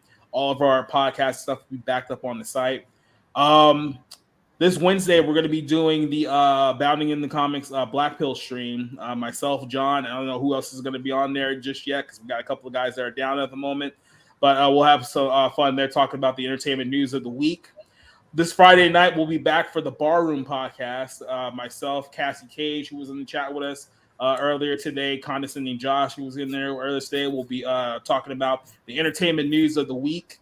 Our friend TW will also be on there. As a matter of fact, quick shout out to TW. Tomorrow on Twitch, on TW Booney Hunters Twitch stream, we're going to be doing 70s music. So we're going to be going through all the smash hits of the 1970s tomorrow night. So go follow him just in case you haven't seen that one yet. And then Saturday night, this coming Saturday night, we're going to be doing the movie night only on Twitch, not on YouTube. It's going to be only on Twitch. And we're going to be watching the film Roadhouse. So that's going to be a very, very good one. I realize that I'm probably going to have to be doing a lot more of this during the film than I initially anticipated, but we're going to get through it. We're going to watch the film. We're going to be on Twitch. I mean, hell, if women can be on Twitch and sitting in pools wearing bikinis with their tits shoved out to the camera, then we should be able to watch Roadhouse without any problems whatsoever. So Society Reviews, YouTube, Twitch, societyreviews.com. And if you want my hot takes on Twitter, I'm on Society Movies on Twitter as well. So and to go ahead and give a quick shout out to everyone who joined us in the chat tonight. Spider-Man Mode, Classic Cage, who joined us tonight. Condescending Josh, Lewis the Casual, who joined us tonight. You know, who was actually on time, surprisingly enough. So I mean, that's a feat in and of itself. So everyone who joined us in the chat, Eric, who was also in the chat tonight, shout out to him as well. You guys here in the panel, just stick with me for a couple of minutes. Once we go off the air, I want to talk to you guys for a little bit. But until then, I'm going to go ahead and say good night. We'll see you later this week. And I'm going to leave you with a brand new rap single that I'm pretty sure you guys are all going to love. So good night, goodbye. We'll see you next week. Kids, listen to the rap music. Kids, listen to the rap music. What do you like to play? Pokemon. Pokemon, Pokemon, Pokemon, Pokemon. What do you like to play? Pokemon. Pokemon, Pokemon, Pokemon, Pokemon. You see, the kids, they listen to the rap, which gives them the brain damage. You see, with their hippin' and the hoppin' and the pippin' and the boppin', so they don't know what the jazz is all about. You see, jazz is like Jello pudding. No, actually, it's more like Kodak film. No, actually, jazz is like a new coat. It'll be around forever. What's the difference between me and you? What's the difference between me and you? Come on, little fella, you like a jump rope. What do you think candy is made out of? Pokemon. Pokemon? No, actually, Candy is... it's more like Kodak film. See? Here I go, down the slope. Oh, I'm going zip-zop, zoom-a-da-bop. It's okay, take your time. Do you remember what he looked like? I had an uncle named Stewie, and he used to sell bicycles. What you got there?